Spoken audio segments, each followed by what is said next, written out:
आप सभी को जितिया व्रत की खूब सारी शुभकामनाएं। 2023 में कब व्रत किया जाएगा, पूजा विधि, प्रथम बार व्रत करें या नहीं। इस दिन बहुत सारी महिलाएं कुछ गलती कर देती हैं। नियम, पूजा पाठ की संपूर्ण जानकारी इस वीडियो में, बाल धोए या नहीं, नहाए खाए से लेकर पूरी जानकारी इस वीडियो में आपको प्राप्त होगी। देर न करते हुए शुरू करते हैं। जैसे कि इस व्रत को संतान की लंबी उम्र और पुत्र प्राप्ति के लिए भी किया जाता है। कहा जाता है इस व्रत को करने से साल भर संतान की निरोगी काया रहती है, उसे प्रगति प्राप्त होती है। इस व्रत को निर्जल किया जाता है, बहुत कठिन व्रत के रूप में जाना जाता है। अपने आप में यह व्रत विशेष है। यह व्रत जो है इस वर्ष 2023 में विशेष रूप से बहुत सारे शुभ संयोगों के साथ हो रहा है। सबसे पहले आप सभी नहाए खाए से आपको यह बात पूर्ण रूप से बतलाते हुए चलूँ कि नहाए खाए एक दिन पहले किया जाता है, जिस दिन आप सभी को पूर्ण रूप से सात्विक भोजन करना चाहिए। आप सभी को इस दिन नौनी का साग जरूर से खाना चाहिए। नौनी का साग बहुत कैल्शियम से भरपूर माना जाता है और बहुत शुभ माना जाता है। आप सभी को एक दिन पहले बाल इत्यादि धो लेने चाहिए। बाल जो है व्रत के दिन नहीं धोए जाते, आप सभी जानते होंगे। साफ स्वच्छ कपड़े धारण कर लीजिए। एक दिन पहले प्याज लहसुन के बिना सात्विक भोजन करें, बहुत शुभ माना जाता है। व्रत का पहला नियम यही होता है। इसके साथ ही आप सभी कुछ सामग्री का प्रबंध कर ले, जिसमें कि जीवित पुत्री का व्रत के पारण के बाद महिलाएं विशेष रूप से लाल रंग का जो धागा है, कई क्षेत्रों में स्वयं धारण करती हैं महिलाएं, कई जो है क्षेत्रों में अपने बच्चे को पहनाती हैं। तो आप सभी पहले ही उन चीज़ों का प्रबंध कर लें। साथ ही खल और सरसों का तेल, जो कि माता रानी, महादेव, सभी देवी देवता जिनका पूजन किया जाता है, आगे चलकर बताऊंगी, उनको समर्पित करने के लिए आप सभी जो है पहले से इन चीज़ों का प्रबंध कर ले। पूजा के पश्चात भगवान जी को यह चढ़ाया जाता है, खल और सरसों का तेल, और बाद में जो यह तेल होता है प्रसाद के रूप में बच्चों के सर पर लगाया जाता है। ऐसी मान्यता है, इससे बच्चे दीर्घायु होते हैं। इस दिन आप सभी विशेष रूप से नहाए खाए के दिन पहले ही दिन पूर्ण रूप से भोजन इत्यादि ग्रहण कर, जैसा मैंने बताया, साफ स्वच्छ कपड़े और 16 श्रृंगार इत्यादि के लिए जो सामग्री होती है, नहाई खाई की प्रक्रिया को पूर्ण कर लें। इस दिन आप सभी जो जिस दिन व्रत रहेगा उस दिन मिट्टी और गोबर के चील और सियारन की जो है मूर्ति, फोटो, प्रतिमा इत्यादि जिस तरह से भी आप बनाते हैं वह बना लीजिए। नहीं तो आपके पास कोई प्रतिमा, फोटो है तो उसका चुनाव कर लीजिए। कुशा से बनी जीवित जीमूत वाहन का जो प्रतिमा होती है उसे भी धूप दीप इत्यादि दिखाने के लिए रख लीजिए। अब आप सभी को सबसे पहले बताते हुए चलूं कि 2023 में कब यह व्रत किया जाएगा।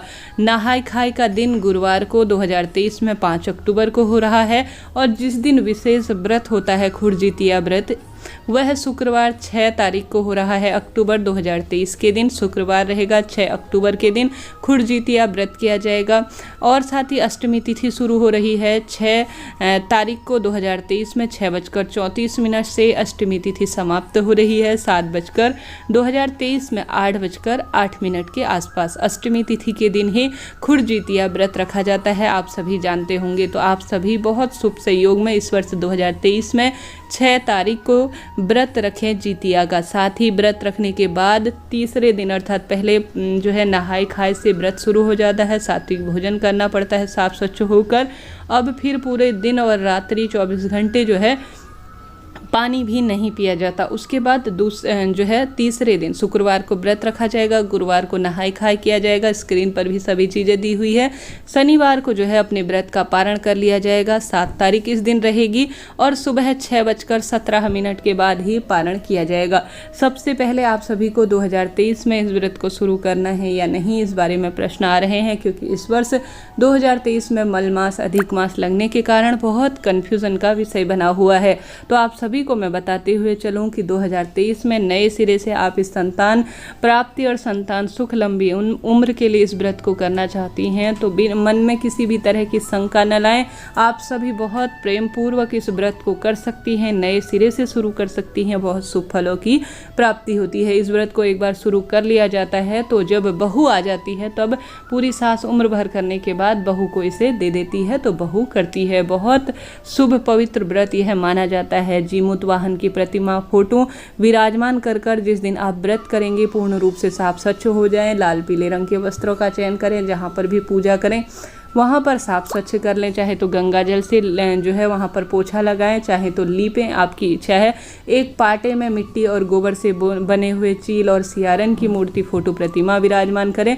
शाम के समय खास तौर पर इसकी पूजा की जाती है। कुशा से बने जीमूत वाहन की प्रतिमा को विराजमान करें, उनके ऊपर धूप दीप नैवेद्य चावल पुष्प इत्यादि समर्पित करें, विधि विधान से पूजा करें, अखंड दीप लगाएं, अति सुंदर रहे। जिस दिन व्रत करें आप सभी को आवश्यक रूप से एक समय का भोजन जब पारण करें उससे पहले आवश्यक रूप से जो ब्राह्मण जन हैं उन्हें दान में देना चाहिए, बड़े बूढ़ों का आशीर्वाद लेना चाहिए। क्षेत्र के अनुसार पूजा विधि बदलती रहती है। साधारण सरल तरीके से साफ स्वच्छ भाव से आप सभी जो है इस व्रत को करें।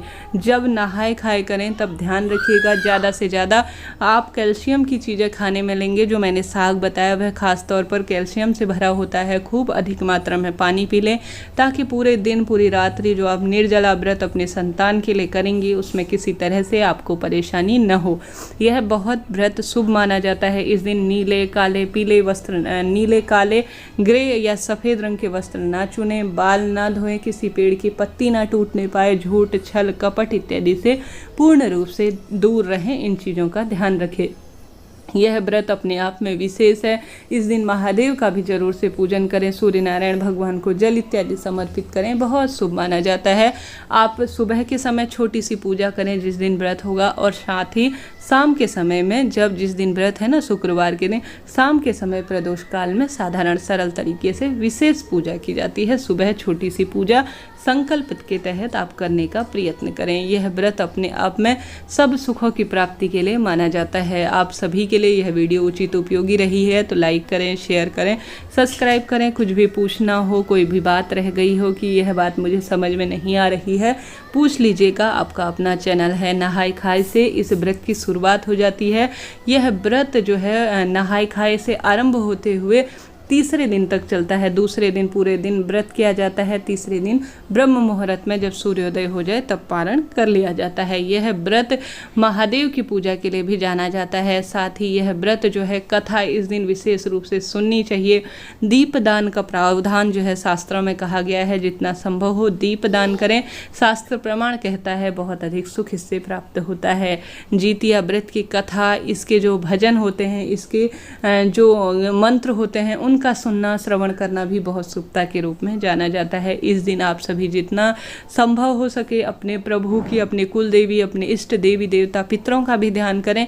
उनके नाम का दीपक भी जरूर से लगाएं। हो सकता है आप शहरों में रहने लगे हैं तो शहरों के अनुसार थोड़ी सी पूजा में भी बदलाव आ जाता है, तो उसी अनुसार अपनी पूजा को संपन्न करें। अपने आप में साल भर में आने वाला खुरजीतिया व्रत विशेष है। इसे अलग अलग नामों से भी अलग अलग क्षेत्रों में जाना जाता है, समझा जाता है। अपने क्षेत्र के अनुसार आप सभी अपने व्रत का पूर्ण रूप से करें और उसका प्राणन करें। श्री शिवाय नमस्तुभ्यम।